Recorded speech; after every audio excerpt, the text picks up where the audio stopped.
Assalomu alaykum obunachilar. Mana ko'rib turganingizdek, bodringlar anchagina o'sib qoldi. Deyarli 4 barg chiqarib boshladi. Mana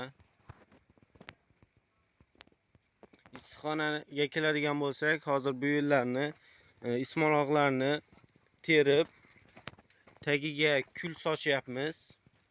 Mana nima deb so'raganlar uchun bu oddiy kul.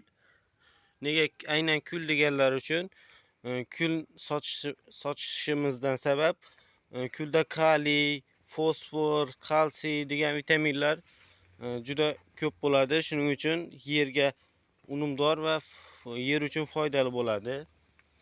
Bu yerda esa mana ko'mir, ya'ni ko'mirni mana bunday kuli, ya'ni hokasidan sepyapmiz.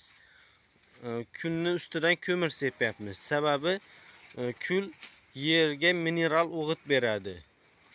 Ya'ni yerni yaxshi chirindilarga boy qiladi. Mana 2 sotiq joy. Bu yerdagi ismaloqlarni terib, kul sochib, yerni tayyorlab boshladik. Bu yerni tayyorlagach, mana shunday bunday qilib pishta deyiladi bizning tilda, ya'ni qoriq qilinadi. Bodring ekish uchun egat. Bodringlarni mart oyidan ekishni boshlaymiz. Hozir fevralning 27-sanasi. Mana bodringlar anchagina o'sib qoldi. Bular deyarli yerga o'tkazishga tayyor. Avvalgi videolarda uyda o'stirilgan va issiqxonada o'stirilgan bodringlarni solishtirgandik. Mana o'sha uyda o'stirilgan bodringlar juda zaif va nimjon edi. Hozir anchagina bular ham o'sib qoldi. Bularni ham yerga o'tkazamiz. Video yoqqan bo'lsa like bosib, obuna bo'lib qo'yishni unutmang. Bundan-da qiziqarli videolarni hali qo'yib boraman. Ekish jarayonlarini ham ko'rsataman. Buni qanday qilib ekamiz deganlar uchun biz kilyonka tortamiz yerning ustidan va o'shandan teshib ekamiz.